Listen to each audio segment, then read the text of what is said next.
Today, guys, we're going to be talking about The Ice Cream Man from 1995. Now, this is an absolute fucking fever dream of a film, I will say right off the bat. Clint Howard has a very interesting face. He looks a little bit like a goblin. I'm just saying, and overall that leads this to being just that much more disturbing. Although Clint Howard is very funny, he also has that weird raspy voice, which really just makes him feel like a mythical being to a certain extent. You know, I was sick too when I was little, but I'm better now. Which is really interesting to kind of see within this film. On top of that, we deal with this absolutely psychotic ice cream man who, like, essentially goes around and murders people and places their remains over into his ice cream and then feeds it to the kids and the cops and the people of the neighborhood.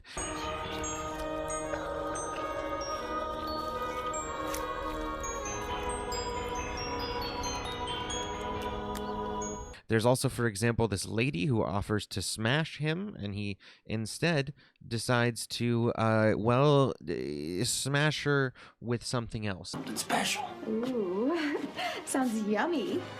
You know, we should swap recipes. A creamsicle for custard pie.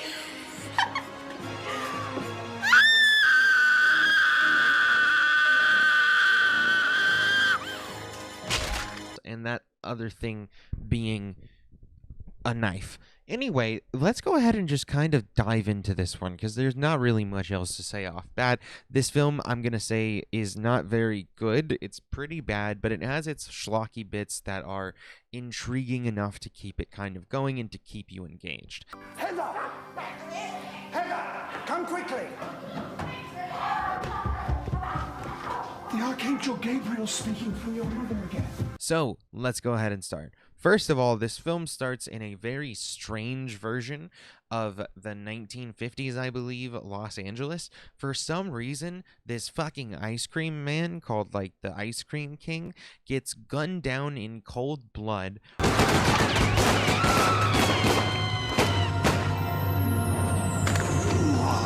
Randomly, as far as I know. Maybe he owed the mob some money or something like that, but this is a pretty fucking insane timeline version of Los Angeles if you're just running around killing fucking ice cream men of all people.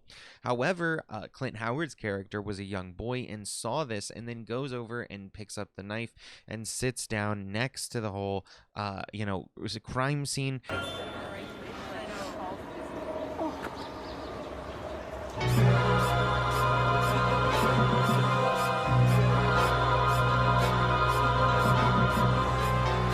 And basically, it looks a lot like John Carpenter's Halloween when the parents come home and he comes out with the knife and the kid's standing there with the knife.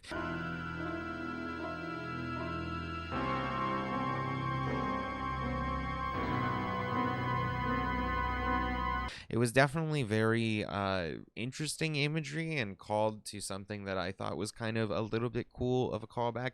And then it continues on into where it gets absolutely batshit insane.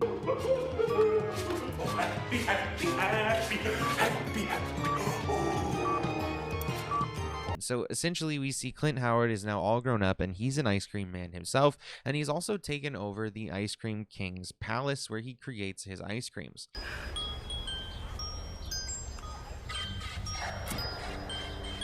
Hey, what's your problem, mister? You didn't say please. Basically, he goes around again feeding all of the kids ice cream, and the ice cream truck is kept in pretty much complete disrepair. It's very unclean for the most part, except later on when they get into it, at certain points it seems clean, so he seems to clean it, and then it just goes right back to straight dog shit.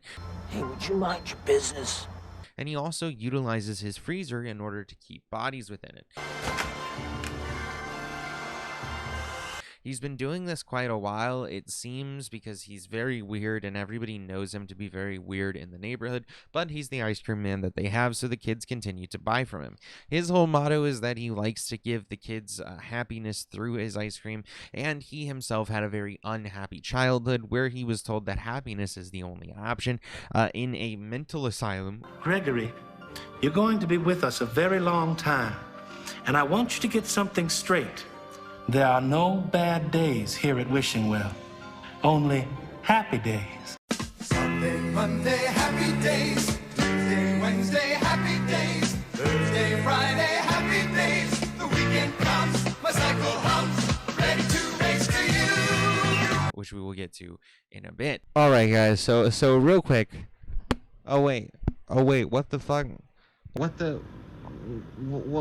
is that? What the fuck? That's right. It's an ad. All right, guys. This is an ad. Have you ever wanted to get a part of a film club where you can discuss various films with peers of like-minded individuals that are into cinema? Have you ever wanted to get extra content and be early to the show when it comes to the movie reviews here on this channel, or with seeing the newest trailers, getting updated with the various news in the movie industry? Well, then you should check out the Smokin' Sessions membership. Go ahead and click either the join button below, or you can go into the description and click the link at the top of the description, and it'll take you to more information about each of our categories and what they can do for you. Now back to the video.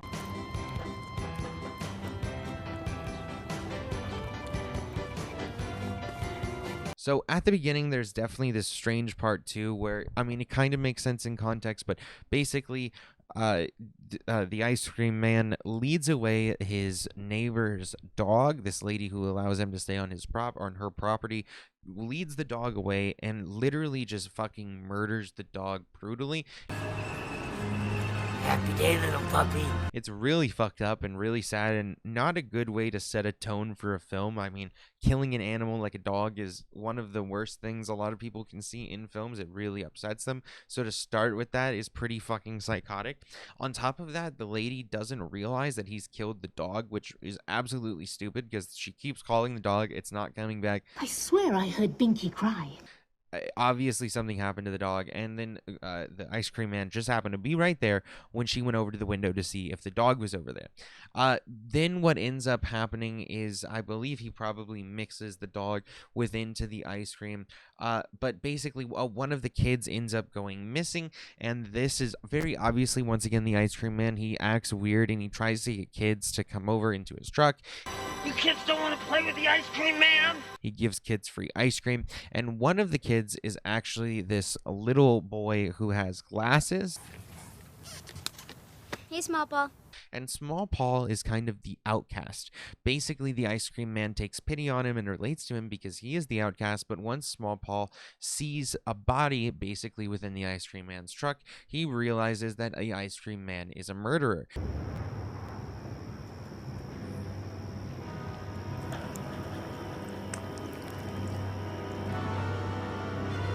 The ice cream man quickly tries to kidnap the kid, and then he notices that there was another kid down the way that basically saw it. He tries to entice the kid with some free ice cream.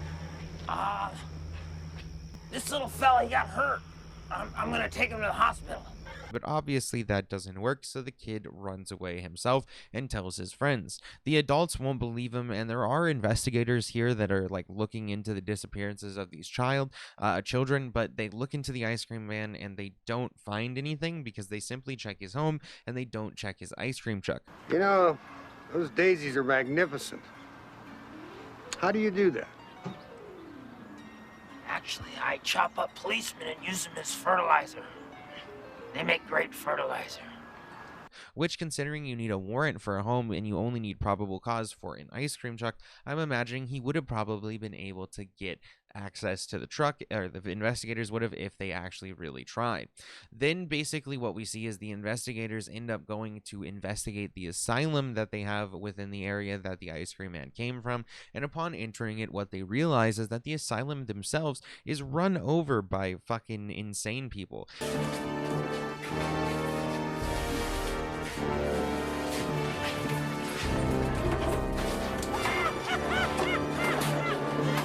It's this really fucking weird and intense moment that's actually kind of good. I really liked it, and it was one of the most horrific aspects. It really reminded me of something like Outlast, where basically you think that this doctor is like a normal person. So do you do shock therapy, lobotomies, like that Cuckoo movie?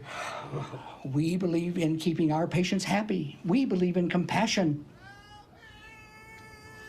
Shut However, he obviously quickly turns out to be quite psychotic. Bad day, gentlemen. A very bad day.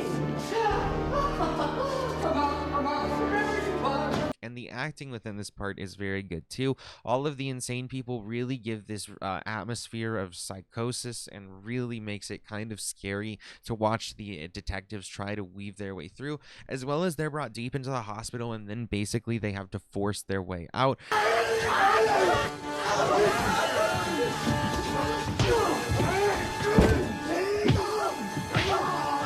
Realizing that, oh fuck, this is fucked up, and anybody that worked here before is probably fucked up too.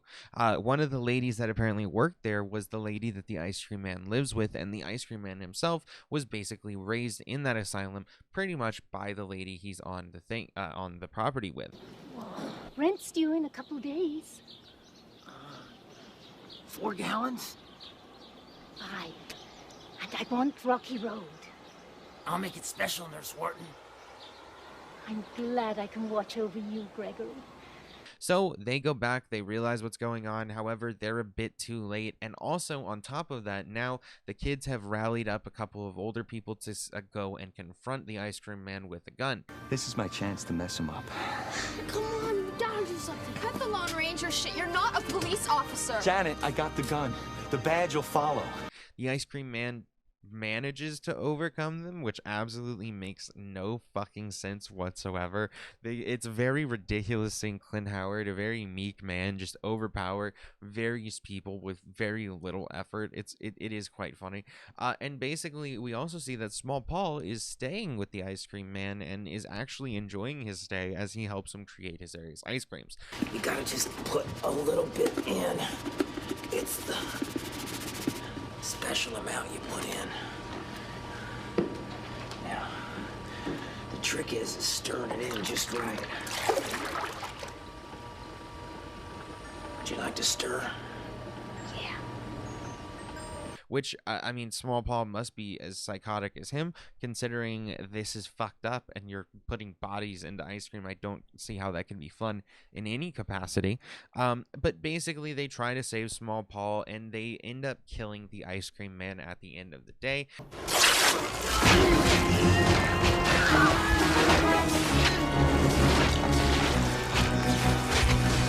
And the cop ends up, I believe, killing the lady too, since she was psychotic. Did you find my dog? And the entire thing doesn't have much beyond that. It turns out Small Paul is indeed psychotic and looks like he's going to become the next ice cream man.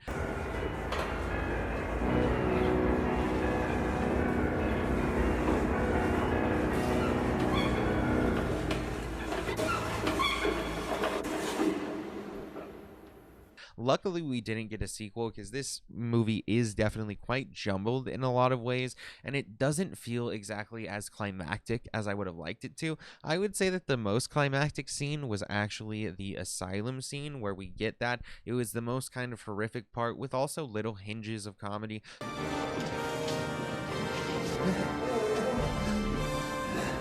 So I would have really enjoyed something like that to be kind of where we get our crescendo rather than having it end on this kind of bland note.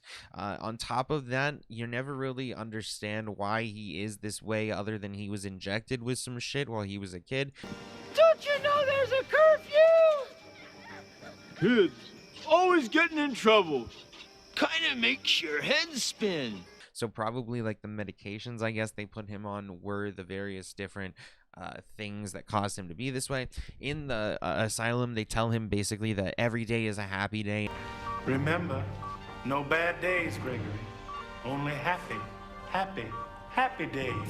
And this probably leads him to believing that sadness isn't an option, and he was never able to really convey his emotions and get them out like you're supposed to be able to do through therapy within one of these asylums. But obviously they didn't do that for him, and so that's probably a mixture of things that led him down the path that he had. I do think the film was interesting, and I kind of like the aspect that they use where he seems to be coming from this principled position of giving the children happiness, and that's probably because he was wanting to be happy when he was a child, and so he tries to help other people fulfill that. Want some ice cream?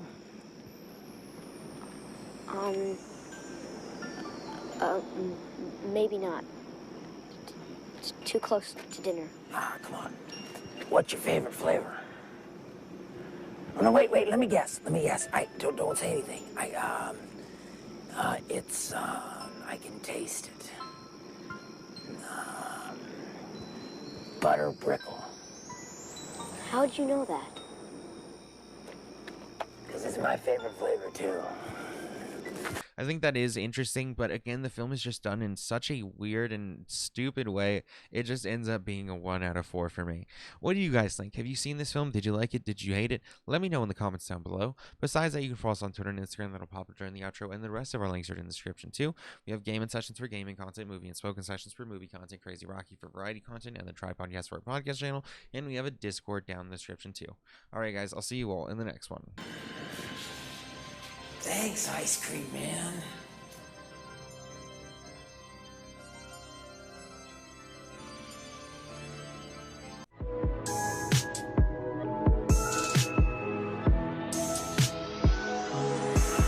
I spaced out of my head to the depths of the universe. It's a spell or a chance just to open up a newer curve.